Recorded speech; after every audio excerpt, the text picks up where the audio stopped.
Hello and welcome back to the Liverpool Groove. I'm going to start this off by saying that I'm a dickhead. I very foolishly in the last episode said that Rio Ngamoa was not ready to be starting week in, week out for Liverpool. And he made me look like a gobshite. I hold my hands up, happy to, more than happy to, made up, he's proved me wrong. Wanker. I agree, 100%. Yeah, he's made me look like a dickhead, so I'm happy to hold my hands up with that one because he was just fucking electric. He was absolutely sensational. Good performance overall. I thought first half, I thought it was a little bit samey, is what we've been expecting. A lot of the ball, not really doing a great deal with it. Obviously, had a few shots here and there, but overall, it wasn't great. And then second half, we turned up. Didn't really give them a sniff all game, and yeah, I thought we very much deserved the win. But the performance was just say it wasn't a great performance still, but it was certainly a step up for him. Certainly Tuesday. And do you know what? The first half, again, as you say, it was samey, but I thought you could see what we were trying to do. It weren't just like admitting defeat that we're not going to get through. They were trying to find ways through, and that was the difference. I put a post out, and I had a few leeches jumping on that saying, "No, it's fucking shite. This is the exact same." Like, but you can see you can physically see what they're trying to do. They're not just passing it around aimlessly. They're trying to make things happen, and that's what I've banged on about all season: is players having the initiative and the skill to go and do things off the cuff, and that's what Ngamoa brought to the game. That's why every single thing we done was down the left, because him and Robbo linked up better than we've seen Robbo link up with anyone since Mane. Like that's how good it was on that left hand side. He was dictating Ngamoa's game. He was telling them when to go and when to stay and what to do. He was puppeting them.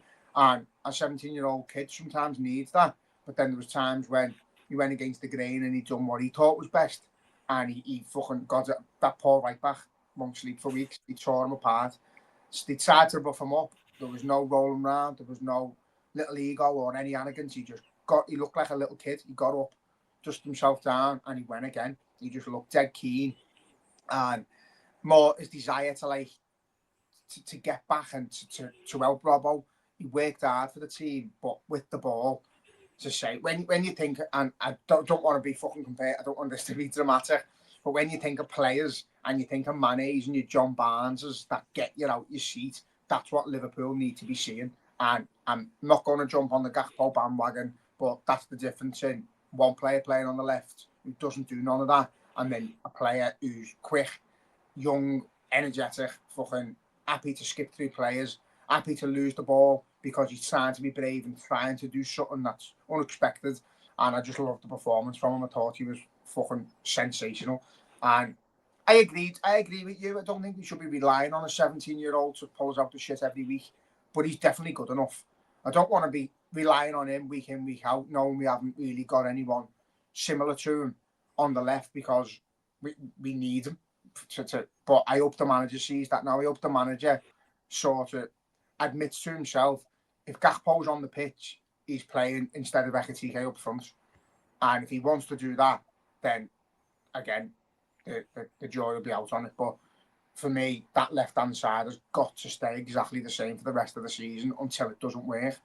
As good, I've said it before, as good as Kirk has been, as much as he's improved, and I see a massive bright future for him at Liverpool. I think he's everything you need in a left back. I think he's growing into it, just like Robbo did when we bought him from Hull. But he's not a leader. He's still being told like how his game's going to unfold. And Robbo dictated the whole game from the left hand side. He captained it. He put players in position. He had to go with players, and he will players on. And that you need that leader when things aren't going so well. You need him in the team every single game. And I don't know what more he's got to do to get in, because he's not out the team because Kirk has just been well better than him. Kirk has just favoured because he's the new player, but Robbo hasn't really put a foot wrong when he's been in there. So for me, I think that left hand side's got to stay the same. If you're going to rotate the left, rotate Waits and Ngamoa, leave Gakpo and Ekatike for up front until he sacks back, and leave it at that.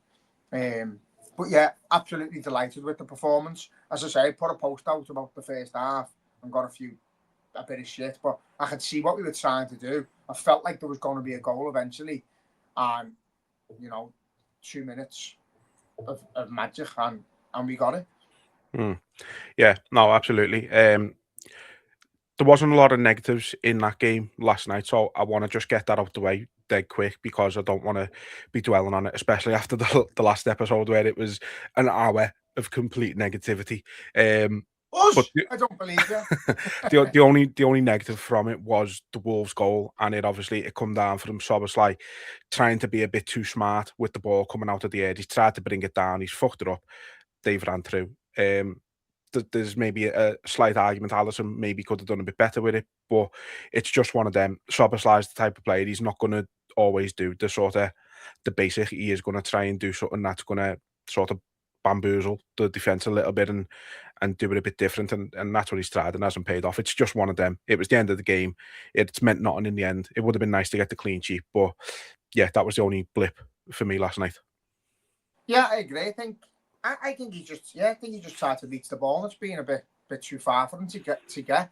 Say, if he'd have stopped, I'd have had a massive cob on with him. He'd sacked all the way back. He'd tried to get him, couldn't. And yeah, I do think Alisson should be doing better. I think Alisson of old gets a hand on it and saves it, but he slowed down a little bit and it happens. And you've seen Robbo's interview at the end, and they're all aware that they're getting older and there is going to be a time where replacements are needed. But again, I think when the manager's like doing it to Robbo, he should be rotating it with the other players as well who are on past the sell-by date a little bit. So I'm not saying Alisson's past the sell-by date. Only a couple of weeks ago, you said, you'd be, if he was to go in the summer, you'd be quite happy with Mamardashvili being in the goal, and I disagreed. But as time's getting on, it's looking more and more likely that Alisson is a little bit off it. Maybe it's a form thing, but you'd always throw the age into the situation, and I think the likes of your Salahs, your Van Dijks, your Robbos, and your Alissons are gonna be the players who are gonna have to step up or be replaced. Yeah, and that's just football. That's the reality of it. I think the big difference with Alisson is obviously his age is one thing, but he's a keeper. Obviously, they can go till the fucking 40 these days. But I think the big thing with him has obviously been his injury record. I think he's had a decent spell out pretty much every season he's been with us. He's never completed, I don't think, a full season. So that's obviously going to take a toll on him as well. He's obviously, the more he's getting injured as he's getting older, his body's not going to recover the same. It is going to be harder for him, and I think we have seen that with his kicking. I said it earlier in the season before obviously the Wolves one on Tuesday, and it hasn't been really as good as it has been. Even last night, he had another one where it got past him and he's cleared it, and he has put his foot through it more, and it still hasn't made the halfway line. It's been a better kick, but I just don't think he's got that power to hit it off the floor anymore. No, and you know what? It's one of them things like when that strains and you feel it every time you're kicking, it's not worth doing it, because if it does pull, he's out again. So he's probably just thinking that. And as he's getting older, he's probably wanting to enjoy more game time and not being sat on the bench. So yeah, I understand it. I think that's a conversation that needs to be had. With stop passing the ball back to me first and foremost. And if we're going to go long, because we had a spell where the centre halves were taking the kicks, do that. If you have to do that, do it. But he's a great goalkeeper. I just think Alisson 9 times out of 10 saves that, and we've discussed that in the past, saying like when there's a one-on-one on our goal, you physically don't expect it to go in. You don't even like bat an eyelid. You just think, oh, Alisson's there. Now it's getting to the point where one-on-ones are going in more and more, and if it's on target, it's a goal. So yeah, I think that was the only issue for me. But Szoboszlai, I think people are calling him arrogant and stuff like that. I think he just literally tried to bring the ball out the air. I don't think he's aware that the Wolves player's there, and he thinks he's got a bit of time, and then all of a sudden he's getting barged past. He's ruffled a little bit, and yeah, it happens. It happens all so quick, doesn't it? But it doesn't cost us the game. Cost us a clean sheet, which is annoying, because I thought, as a defensive unit, I don't think Wolves laid the glove on us. I thought we were brilliant. I thought Joe Gomez was brilliant. Fucking hell, Gomez, Van Dijk. Fucking hell, he played right back. Jones. Was it Jones right back? Yeah, I think him and Szoboszlai were switching throughout the game, but I think Jones started. I thought Gomez was brilliant.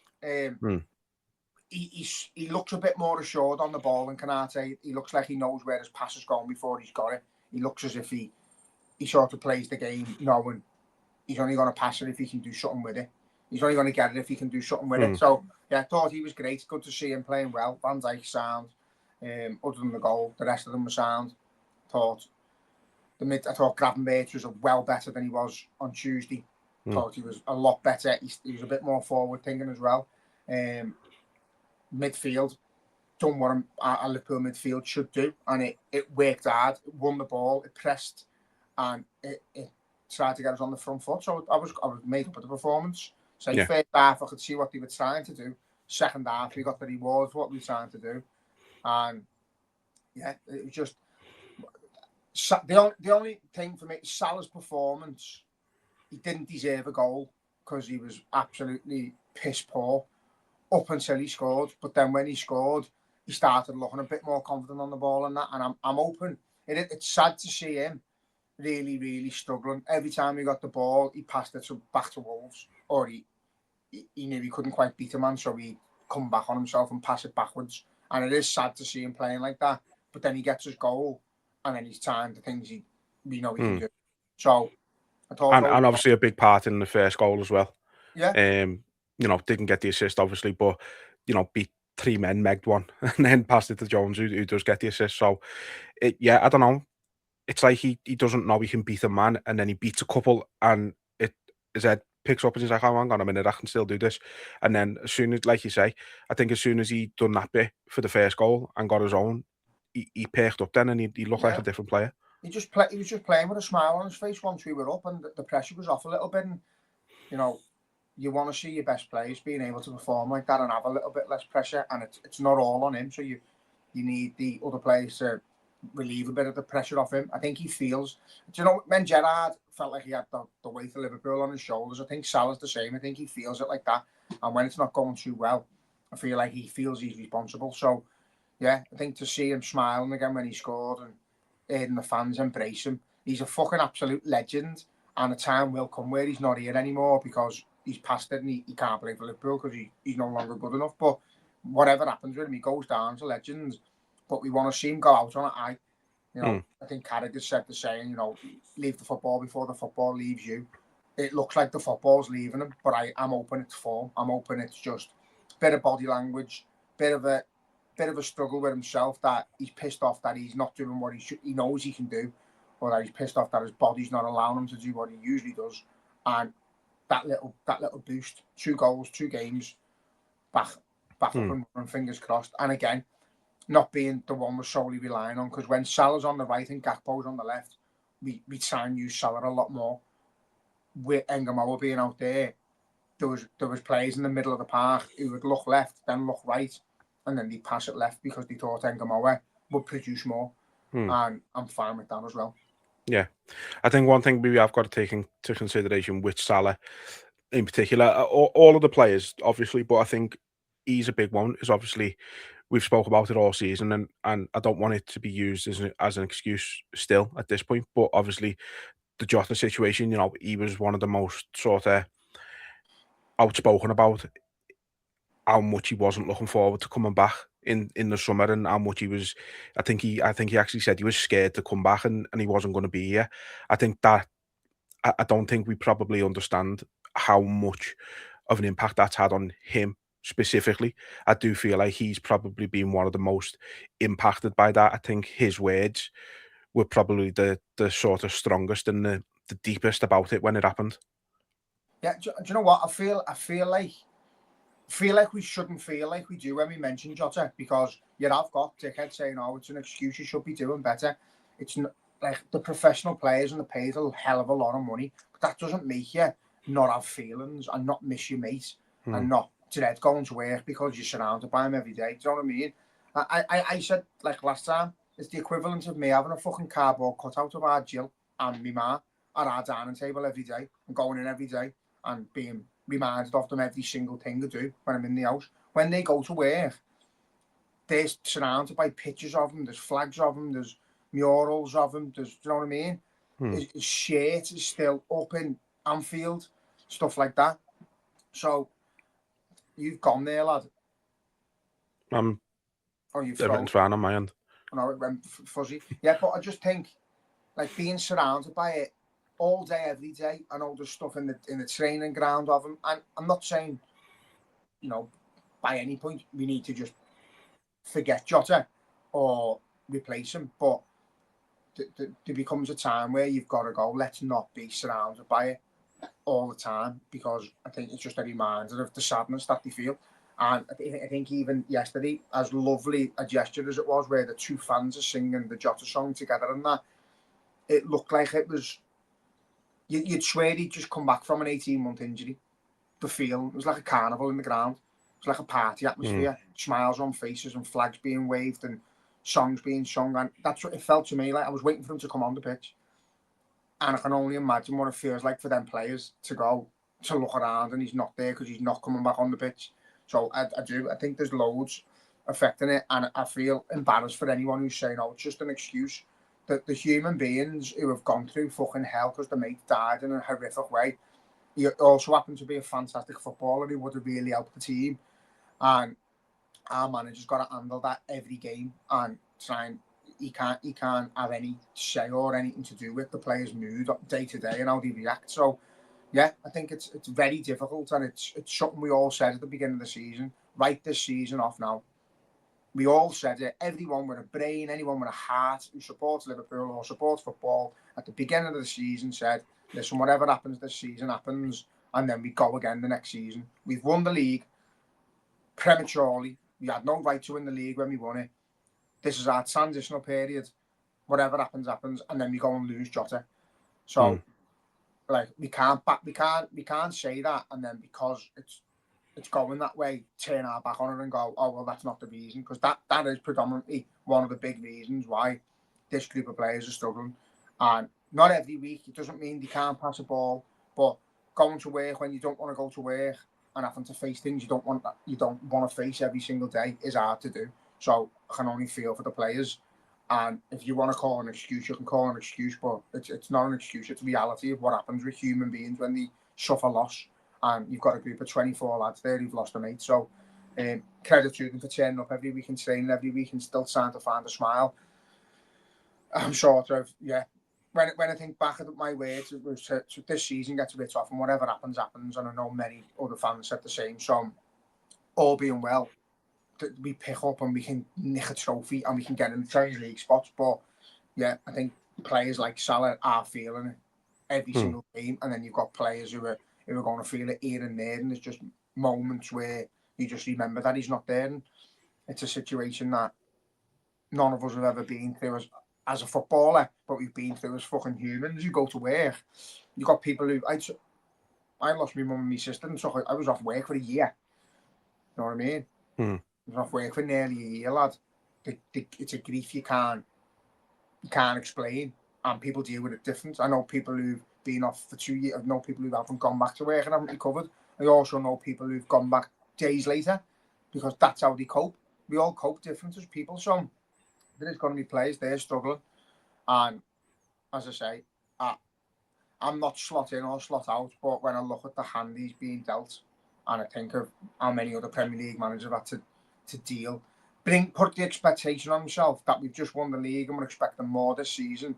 So having a squad dismantled and replacing next to none of the players that left, to have that sugar-coated over by bringing in 500 million worth of players, some of them we didn't necessarily desperately need, and then on top of that, like, you've lost Jota and you've got your transitional period, and it's just all carnage. So yeah. I look at it all and I feel like the injuries we've had on top of it all, I think he's being dealt a really hard hand, and he doesn't help himself when he speaks to the media, and he doesn't help himself by playing the same players who were struggling week in, week out. But then you look at the squad and you go, what can he really do? Who can he really play on the left? Now we've seen Engamoa. I just hope he's not stubborn and he goes against his own thing, because Engamoa's got to play the next game, and so has Robbo. Yeah, I agree. Just want to say as well, by the way, hope everybody who wanted us to lose last night isn't too upset that we're into the next round of the FA Cup. You gang of fucking helmets.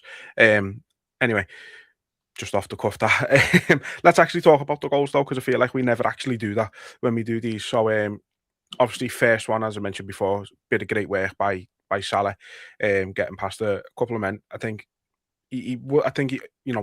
Salah of a couple of years ago would have just took that and tried to shoot himself no matter what. And I think he has tried to be more unselfish this season than normal, because I think his role in the team has changed in that sense. But great work. And then Robbo, I mean, what a strike! He's tried that a few times and it's never paid off. And it was just perfect. And you know, we've got to give him a new deal. We can't. He showed last night, especially. He's still got a lot more to offer in this team. I think Tsimikas coming back and having him in Kerkez isn't the answer. Again, said it before with Tsimikas, good lad to have around. You know, the players like him. He's well liked in the team and all stuff like that. But if you want to progress properly, you can't be having a two of Kerkez and Tsimikas, because Kerkez will have these brain fart moments where it won't go well for him, and he will. I think his head will drop, especially because he's so young. I think he's still only 21. So you can't be relying on a lad that young with somebody who probably isn't Liverpool level as his deputy. I think you do still need Andy Robertson there, and he proved it last night, because, as you say, if it wasn't for Engamoa, then he was the best player on the pitch. Yeah, definitely. I think that's the thing with us is in the past, even under Klopp, we've let all the leaders go at a similar time. Like now, if Van Dijk's not coming to his end, he'll still be starting for Liverpool next season. But next season will probably be his last where he's guaranteed to start, sort of thing. You've got Salah who is having a bad season, but he had his best ever season last season, so you can put it down to form. But you need to be buying players who are going to work underneath these players until they physically remove them from the team because they're better than them. And I don't think Kirk has done that with Robbo. I think he's just got the nod because he's going to be the future of Liverpool. And I disagree with it. I think Robbo should be starting because he's a leader and he's still a better player. And he offers more when he plays. And that's no disrespect to Kirk, because, as I said before, I do think he's well better than he was. But Robbo's got to start. And then until you've replaced from within, you've got your squad there ready to take over them lads, and then them lads sit on the bench for a little bit, all of them together as leaders, willing the new lads on. And that's what I got from Robbo yesterday, is that they want to be playing footy, but they're quite happy to help the new lads, and they're quite happy to be part of the squad and seeing the new lads excel and having a feeling that we had something to do with this new Liverpool, not just being replaced like nothings. So that's what I want to see. I don't want to see any of them go. I want to see Robbo playing. I want to see Salah playing. I want to see Van Dijk, Alisson playing. But I want to see the players that are going to replace them eventually getting minutes here and there until they're better than them. And that's what we should be doing. I think Robbo... I don't get the thing with Robbo because I don't think his position should have been questioned the way it has been. I just think he's needed in that squad and he's needed in that first 11. And when the going gets tough and you've got to rally on, you've got to win games to get in the Champions League spots and to win trophies, Robbo's your man. Yeah, like I've said all along, I think he's your captain in that team. He's a vocal one, he's your captain. I think he leads by example, but he sets standards for the other players. And he's also an arm around the young lads as well. So, yeah, I just think it'd be heartbreaking to lose Robbo, because he does still offer so much, and he's just a massive, massive part of that team and that squad. So to have to lose him, and then you're losing a leader, and you've got Tsimikas and Kerkez who neither are leaders, it's another loss for the club. And then again, if you were to put Van Dijk and Alisson in the category of two players down and replace them, and then say for instance Salah for fucking Chiesa, you've lost four leaders and replaced them with bit part players. So we need to be clever about it. Offer them a contract, and this is why I'm probably the worst businessman in the world, because I'd rather have less money in my bank and the people who've helped me feel worth. So I'd be like to Robbo, listen, we're going to make sure you play. You'll definitely get cup games. You'll definitely get the odd Champions League games. If there's an injury, you'll be fucking first choice. And until he barges you out that fucking play, it'll be neck for neck until the decision's made. We'll offer you the contract. just fucking whatever it's worth, offer him an extra couple of grand as well and thank him for the service. He's been here nearly 10 years. They don't have testimonials anymore. Give him that one last paycheck because he fucking deserves it. Yeah, and obviously, I think he said last night he's on like 362 games or something like that. It's ridiculous, and I think that's the thing with Robbo is because of how he's always played. He's so much more intense than pretty much anyone else in the team. You know, you've seen it years ago, that moment against City where he chased 6 players down consecutively, and that's what won him over to the Liverpool fans. But because he's played like that his whole career, his legs probably have gone a bit sooner than the rest because he's a bit younger than the likes of Salah and Alisson and Van Dijk and all that. Don't forget, like he's like 31, 32. So, but it's just one of them things. That's the way he plays. He's not going to change, and that's why we love him. But if you look at with the rest he's had in the minutes he hasn't had, he looked fucking fresh as fuck yesterday. He looked brilliant. Yeah, he looked like Robbo of old, and there was times where he was bombing past Engamoa. And again, I feel like Engamoa knew when to cut in and pass and when to go left and play to the overlap, whereas I feel like Gakpo doesn't. Gakpo has got what in his head before what he's going to do. He's going to cut in and he's going to dink it to the back post or he's going to shoot. He very rarely goes out left and lets the attack progress down the left. So got a bit of like he's got tunnel vision and I'm going right all the time. That's it. And I don't want to have a go at him because he didn't do anything wrong yesterday. He didn't really do anything, but he didn't do anything wrong. And I don't want, like I got told I was doing a Gakpo campaign yesterday. I had a campaign against Gakpo because I think I said that he shoots at the defender's legs quite often. That was about it. That was me campaign. I know. It's a good job you're not running for anyone if that's your campaign. I know, fucking hell. I'd be right though, wouldn't I? I'd be the only campaigner who doesn't lie. I know, yeah, fucking hell. But no, yeah, I'd absolutely Gakpo played through the middle a lot more last season and was sound. And he peeled off and he scored goals and his one-on-ones, his finishing was good. I don't want to see any players struggling for Liverpool. I don't dislike Gakpo. I think he looks a sound lad. I want to see him do well. I want to see him win us games. I want to see him get involved more. Maybe win a few more fucking 50-50. And that was what I was saying to you the other day. If you are struggling for form and you're struggling for goals and that, throw a fucking foot in, throw a tackle in, win the ball back. Just do something to get the crowd out the seat. He doesn't do any of it. So, like, you can't really enjoy a player like that when they don't really give anything. But if he played the next... I backed Gakpo to score yesterday. I really wanted him to score. And again, I'd have loved it to have been a form thing. He gets a goal and he starts fucking firing and we start winning games again because he's good enough when he's at it. I just don't think he's at it enough. And I think he's too predictable. But Engamoa, for what he brings, again, there's certain players in football that can just bring something out of nothing, and he's one of them.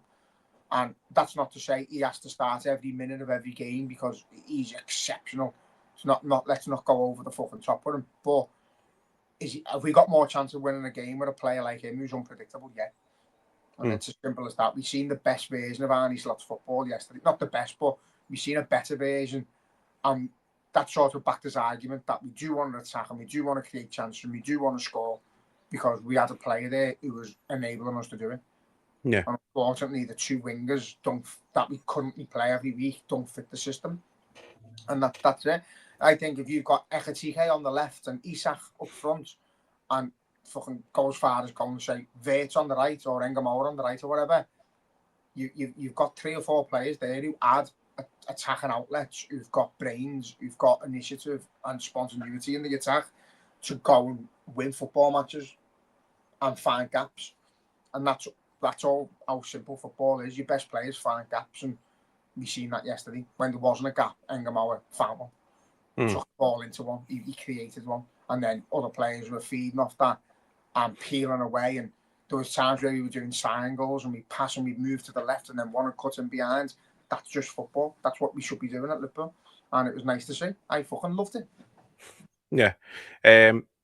Just to bring it back to what you said about leadership as well, and there was a little moment in the game from someone who you wouldn't really consider a leader that I loved, and it was after Engamoa. I think he'd like cut inside and won us a corner or something like that, or got fouled or something had happened. I can't remember what. And the first person to go over to him was Curtis Jones. Yeah, put his arm around him, little word in his ear. Like, I loved that. Just he's been there. You know what I mean? He knows what it's like to come through the academy and be part of a Liverpool squad, a winning Liverpool squad. Just wanted to point that out because he's one who divides opinion a lot. Curtis Jones still to this day, and I understand it.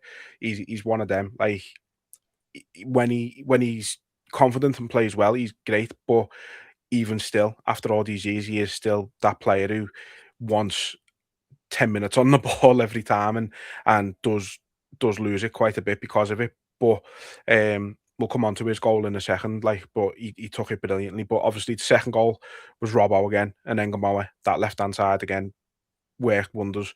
The cross from Robbo rolled back the years with it, and Salah had an easy finish. Which, to be fair, on his form this season, I half expected him to miss. In all honesty, just because of the way the season's gone for him, not because and the way he passed, the way he fizzed it in as well. Like it looked like a simple finish, but it's not an easy one to control when it's coming in that fast.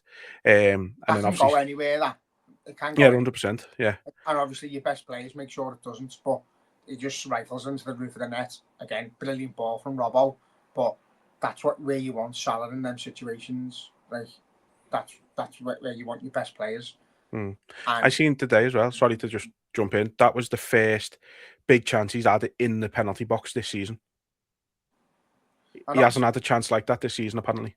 But that's what I mean, lad. It's like when we're saying about how bad he's been, and don't get me wrong, you can't blame any system or anything for his first touch or him not being able to beat a man or pass a ball, because yesterday was bad. Like every time he got the ball, when he tried to pass it, the thing is, you've got players like Salah who he's trying to make something happen out of nothing, and sometimes the gap's not there and no one's running into it, so it just hits a Wolves player and he's lost possession. But he's trying to progress the game, trying to progress our play and get in behind and get forward, but it wasn't working, so it looked terrible.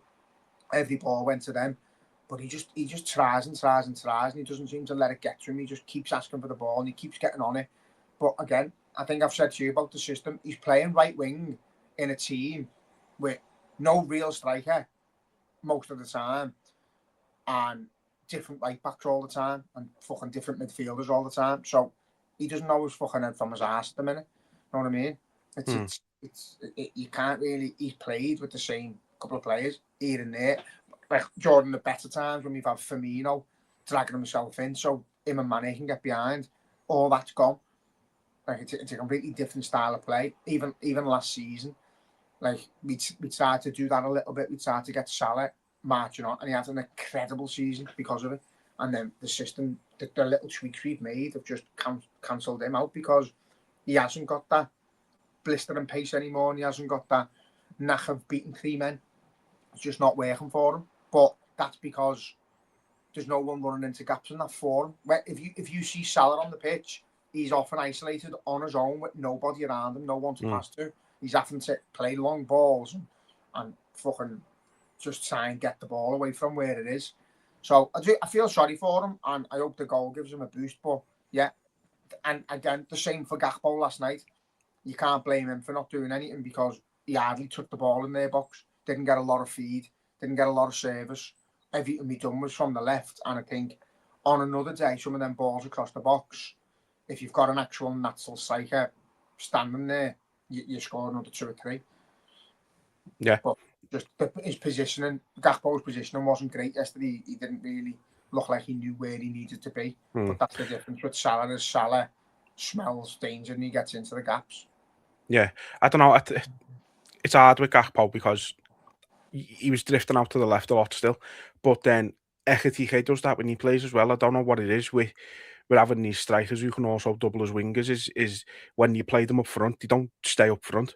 They're always wanting to be involved, so they are dropping deeper and they're going out wide to collect the ball and then they're trying to cross it in when the person they should be crossing into is fucking themselves, because they should be in there. So it kind of kills us a little bit in that sense, and I don't know. There needs to be something getting said. Like they need to be a bit more like Isak, who is going to just stay in and around the box and is ready to be there for tap-ins and stuff like that. But no, like you say, I mean, Gakpo didn't really do anything wrong. Like you say, he just wasn't really involved in the game all that much. He had that one header early on, which he was offside for anyway, and hit the post. But other than that, nothing really to say about him. But Salah, great moment for him, obviously. I think that was just, 254 goals now or something. Which overtook Rooney, hasn't he? Well, they're just going to say, yeah, the nice stat coming out of that is he's now scored more goals for Liverpool than anyone in history has scored for Man United, and he's still only third on our list of all-time top goal scorers. It's fucking mental. But that's what we've been fucking treated to over the years, over these last nearly 10 years, innit? He's just been phenomenal, and yet, look, he's having an off season. I said that a few weeks ago. It's taken him until he's nearly fucking 35 to have a season that would be considered good for an average Premier League winger.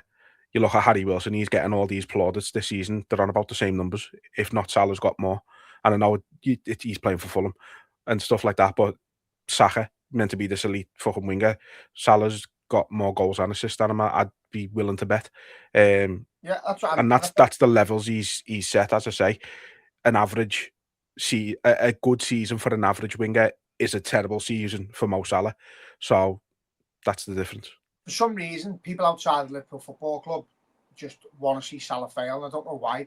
He's just been the best in the league for nearly 10 years, and it's gone unnoticed for every other club. He doesn't get no plaudits. He hasn't won a Ballon d'Or. It's pathetic. He's been the best. He's been in the best in the world at times, and he's been the best in the league for a number of seasons. But as you say, other players from other teams do all right and have a decent season, and it's like, oh my god, he's doing brilliant. Salah's having his worst season ever, and he's the biggest crab on the planet, but he's still up there for that position. And I backed him the other day. I think he's on 9 goals now this season. I said he'd get to his 20. I still back it. I still think he will. Until it gets to like 5 games to go, I'd never put a cross against him. I think he just needs to find that little bit of fire in his belly, but he needs to be allowed to get into them positions more. And that's what I said to you the other day. It's like, it's not working with him and Gakpo on the wings. They're not fast enough. Let's change it up a little bit. And maybe when Ekitike is getting a break, rotate Gakpo and Salah as the forwards, and then play someone else on the right and someone else on the left, because get that speed up the wings, get them crossing into the box. Players like your Salahs and your Ekitikes and your Gakpos will convert a number of them.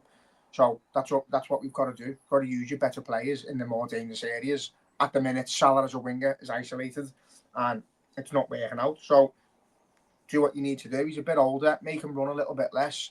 Let him get into them dangerous positions and play him up front. But for the next game, I'd like to see Salah on the right, Ekitike in the middle, and Engamour on the left. And I think Wirtz behind with Szoboszlai and either McAllister, Jones, or Gravenberch. And I think you're fucking sound. I think you're probably going to end up with McAllister and Gravenberch and Wirtz, and then Szoboszlai right back, aren't you? Most likely, yeah. I'd imagine. Or he might start Frimpong or Gomez. Like, we've got options at right back now. We don't necessarily need to be starting a midfielder there. When he took Engamour off, I couldn't wait to see Frimpong on the right and Engamour on the left, and I was thinking, oh my god. And then bring Wirtz on in the middle and Ekitike up front, and it's fucking lightning. Just lightning. And it never happened, unfortunately, but the players you need to rest got to rest. The players you need to loosen up a little bit, like Wirtz, come in and got a few minutes. But see the excitement on my face when I think of them, that blistering pace and what we are capable of when we've got a full team. Like Frimpong on the right, Engamour on the left, Ekitike or Isak in the middle, Wirtz behind them, Szoboszlai. It's like it's a great attack. It's a really great attack when they're all there and they're all fit and they're all firing. And then you've got your options of like bring a Gakpo on or a Salah or an Ekitike. Do you know what I mean? It's a different gravy when everyone's fit. The squad looks 10 times better, and you can see by my face, it's exciting. They just got to. I'm dreading the next team sheet because I know exactly what he's going to do. It's going to be Gakpo, Salah, and fucking Phil Babb. Yeah, Phil Babb. Yeah. We'll get on to the next team sheet in a minute. Obviously, I just want to mention it before Jones come on. I know he started, didn't he? Fucking hell. But I thought he had a good game. Deserved his goal. Thought he played well. Thought he deserved it. Took it really well on his weak foot as well. I feel like we don't see enough of that side of Jones because he clearly has got that ability. You know, his first ever goal for us was a fucking worldie against Everton when all the kids played. He's very clearly got that high level technical ability in his locker, and we just don't see it enough. And I don't know if that's because he's told he needs to stay deeper, or he needs to just sort of keep the ball moving, a bit like Gini Wijnaldum, just keep it moving kind of thing, keep it ticking over. But like, if we can start doing a bit more of that throughout the season, start adding a few more goals, a few more assists, then he is gonna start getting himself a regular place in the team. And don't get me wrong, I think he should be starting this season anyway over McAllister. But yeah, if he can add more of that to his game, then he's going to take himself to the next level. Yeah, that's what he needs to do. Now he's not a kid anymore. He needs to progress to that next level. And I think I was listening to another podcast probably a year or two ago, and then we've said it ourselves. It's always Jones is the what if, isn't he? Jones is always the one who's not quite in the starting 11, but if he does this, he can get there. Now, there's questions about McAllister this season. He's had some good games. He's had a few really bad games, and he's not as involved as I think we'd like him to be on the pitch. But Jones should be pushing him for his place. He should be pushing Gravenberch as well. He should be pushing the pair of them to try and nick their place. And I feel like he's just a little bit passive. He doesn't try and stand out much, and I think that's what he should be doing. He should be going into training, trying to be better than them, and he should be going into every match trying to do more than them, outrun them, outfight them, and outplay them. And I don't think he does, but when he does play well, he plays really well. He hardly puts a foot wrong, Jones. Very rarely he does, like, he's sloppy or he's not in control of what he's doing, but it's always just a little bit passive to see him going forward and making something happen. And as you say, having that little word with Engamore and looking like a bit of a leader, always nice to see, lad. And you'd always want a Scouser in your team. You'd have to have a Scouser in your team, and I think it's the same with a Scotsman. I think someone put a post up earlier saying, the best Liverpool sides have always had a Scottishman in them, and I think it'd be a sad day for the club when we haven't got one in that starting 11, because that's very much part of our identity, is having a Scotsman in the team. So yeah, I hope we can keep Robbo for as long as we can, but don't sell him a dream. Sell him, you're fucking good enough to be playing, so you will get minutes, and there's your fucking bonus for everything you've done. Yeah. I agree. Definitely, we do, like you say, the best teams have always had the Scotsman in. So either Robbo stays or Calvin Ramsey's really got to step it up in the summer. I don't think he'll be there, lad. No, neither do I. Fucking hell. No, but with Jones, lad, I think Jones is like, he should be going to the next level now, and he should be doing all that I've just said. He should be fighting for that place. And again, he's one that the non-locals don't really see much about him, and they don't know what he offers. I don't support Jones as a player because I'm blinded that he's a Scouser. I think there's a really good player in there, and I think if he goes to someone, if he went to one of our rivals, if he went to a City or an Arsenal, I think he does excel. I think he gets better because I think he's got a point to prove there. I think he's just a little bit, he's like past the fence at Liverpool. He's a little bit comfortable. Feel like he's got that label that he is the Scouser in the team now, and he's quite happy with that. But he should be rallying us on to try and be the next captain and try and lift the next trophies for us.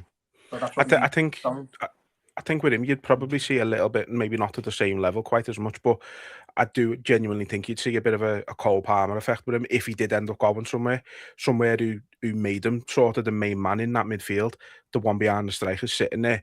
I do think, as I say, I don't know if he'd quite hit that same level, but Cole Palmer needed that. You could see that he was a good player at City. Chelsea bought him, gave him a chance, and he's took it with both hands. In fairness to him, you can't knock him. He's fucking been brilliant for them since he's been there. I agree with that. I think they are quite similar players, and I think when you've seen them play against each other, they cancel each other out. I think the few times they have played against each other, Jones has had the better of them. But yeah, I think it's fucking it's a good comparison, that, because I think they are both tricky players, quite clever. I don't think Palmer's got a fucking brain in his head other than a football, but on a footy pitch, mate, he's brilliant, and I think Jones can be the same. I think he doesn't. I think that he needs to believe in himself a bit more. Like Szoboszlai's took them reins that he is the main midfielder in our team. Jones should be trying to drag them off him and say, "No, it's me." Yeah. Give me my fucking reins back. But I agree. you need competition in the squads, and that's why I love what Robbo said yesterday. No fucking little digs, no little moans. Just that they're all in it together, and he understands that other players will play, and you've got to handle it and just support the ones that are playing. And he's spot on, but at the same time, they have all got to be fighting with each other as well. Yeah. Yeah, absolutely. So obviously nice to be into the hat for the next round. Your weekend isn't ruined at the very start, which is nice. And then we've got a few days rest before going to Galatasaray, where we've obviously already been this season. We lost with a very contentious penalty, if I remember right. Got a bit of a point to prove. I'm more confident about it now than I was when we done this on Wednesday or Thursday, whenever I think it was Wednesday, wasn't it? Much more confident about that game now than I was then. Do you think there's anything to look into with them taking Engamauer off early and giving him a bit of a rest? Now, I've always been of the impression with Slot that no matter how the game's going, his subs are pre-planned in every single game, which I hope I'm wrong because it's baffling that he would take Kanate off for a striker so often and pre-plan that. I hope I'm wrong, but I just get that feeling that, you can be up in the game and then he takes off our best player and it's like, surely that's pre-planned and he's just not he's not shifting from that kind of thing. But obviously, Engamauer coming off after 75, 80 minutes, whatever it was, before someone like Gakpo, people obviously started having rumbles on Twitter that it means Engamauer might be starting on Tuesday. But like you just said there, we know when it comes to Tuesday and we see the lineup, we've all got a bit of an idea of what we're going to see already. I just like if Engamauer just come back from injury or it was his first game or whatever, but he's been in the squad for ages. He's had minutes. The manager knows what he's capable of, and he's seen that display against Wolves the other day. And I don't know, it can't be an excuse or a reason for him to not start. And the same with Robbo. He can't say, "Oh well, they only played the day." No, they haven't played that long for fucking months and months. So they're both fit, they're both ready to go. Start them both. And if he comes out and says, "Oh, we're having to manage time," he's only a load of bollocks. He's 17. He's ready to play every week. He's ready to play every week, body wise, in the sense of he's fucking 17 years old. He can play footy. He can play a game a week. You know what I mean? At least or two. Not saying run him into the ground and play him 90 minutes every week until we find a replacement for Gakpo or till Gakpo becomes the main man again or whatever. But fucking utilise him, play to us. He is our strengths. He is what Liverpool need at this moment in time when we're in a bit of a fucking low and the football's a little bit negative and miserable and we can't see a light and a way out of it. He's the light. Use him, utilise him because he's going to do things that our players aren't even expecting him to do. So God help their players. He's going to make things happen out of nothing. And as I say, when you're seeing him playing with even better players and your full squad, we will get goals and we'll have loads. And that's not to say he's not going to make mistakes.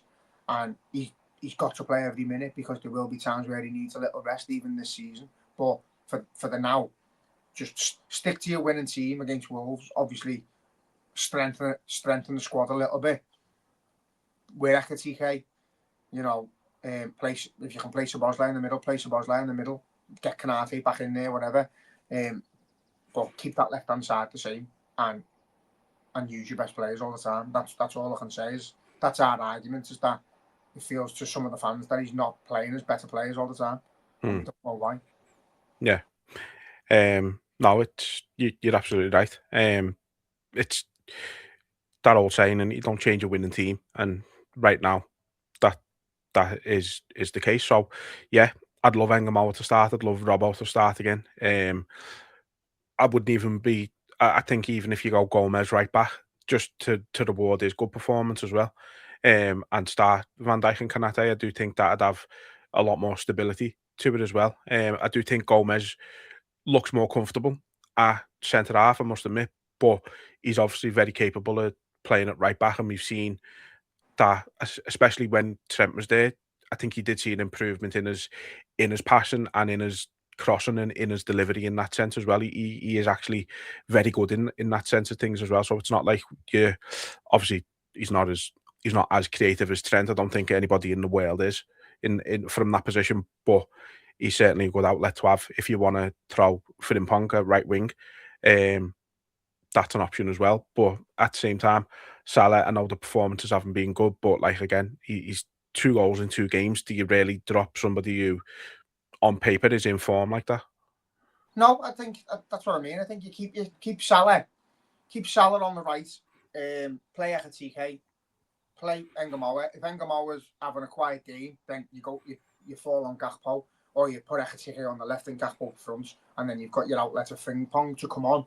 If Salah's not doing on the right, and you've got your blistering pace to come on, and so you can sort of balance it. You've got a bit of a slow side and a fast side, and then you can bring Frimpong on with Engamoa. So you've got blistering pace for 10 minutes, and then Engamoa off for Gakpo. But yeah, I think there doesn't need to be many changes. Galatasaray aren't a fucking European force. That should scare us. We should be going there and swatting them. But the form we're in, and obviously the recent result against them, there might be a few nerves, but they're the times that Engamoa wants to play against them. Engamoa wants to go to their ground and go, fucking hell, this is scary. You know what I mean?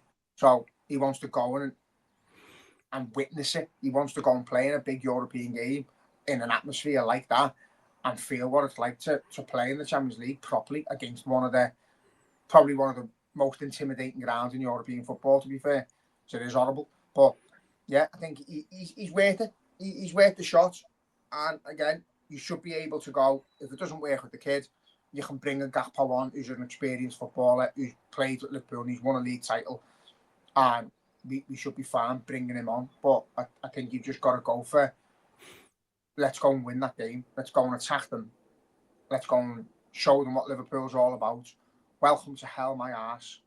You know what I mean? Let's go let's go and be Liverpool and play your best team. And at the minute, that involves Robbo and it involves Engamoa. Simple as that. Absolutely. Before I wrap up, I'm going to ask you something I haven't asked you for pretty much this whole season. But why not? What's your score prediction? 3-0. Okay. No, I'm going to go 3-1 because we're fucking leaky. And I'll probably change it on the day. No, do you know what? Again, I said to you the other day, we must sound like fucking schizos, lad, on this podcast because I want to crawl into a hole and die the other day after that other game. And then you see what they're about. Like I've been speaking to someone else today. Again, this conundrum with Arnie Slot, and is it the manager playing the boring footy, or is the players not being able to play the way he wants, or little tweaks here and there? But we're seeing signs. We've done it in Europe. We've done it in the cup. We've done it in the league where we've seen spells of how good we can be, and then we play like we did the other day, and then we play like we did last night. And you're like, I don't know who we are anymore. But as long as we're winning games and we're entertaining, I'm happy. So just keep doing that. We've got to do that from now till the end of the season. But I don't want to be fluking through games. If we fluke every game 1-0 and we get European football and we win a cup, happy days. But I want to see us entertain. I want to see us play the Liverpool way. And I want a manager who wants to, whatever you put that forward to the players, that's how they should be playing. And I think if we go attacking at them and we can nick an early goal, I think we can blitz them. But likewise, on the other foot, I think if the atmosphere is fucking horrible and we play a few misplaced passes and they get in behind, I think we could be shaky. So just got to see what Liverpool turns up. If Liverpool turn up, we'll score 3. If we don't, we'll concede 5. Yeah, and that's the story of the season. And so Penna is going to be on 3-1. Robbo assist, Engamoa shot on target. That's my bet. There you go. Don't rob his idea, his odds will go down. So look, gonna wrap it up there. We aimed for half an hour. We've managed to do under an hour, so that's progress for us. Leave us alone. So yeah, look, say good performance, great win into the next round.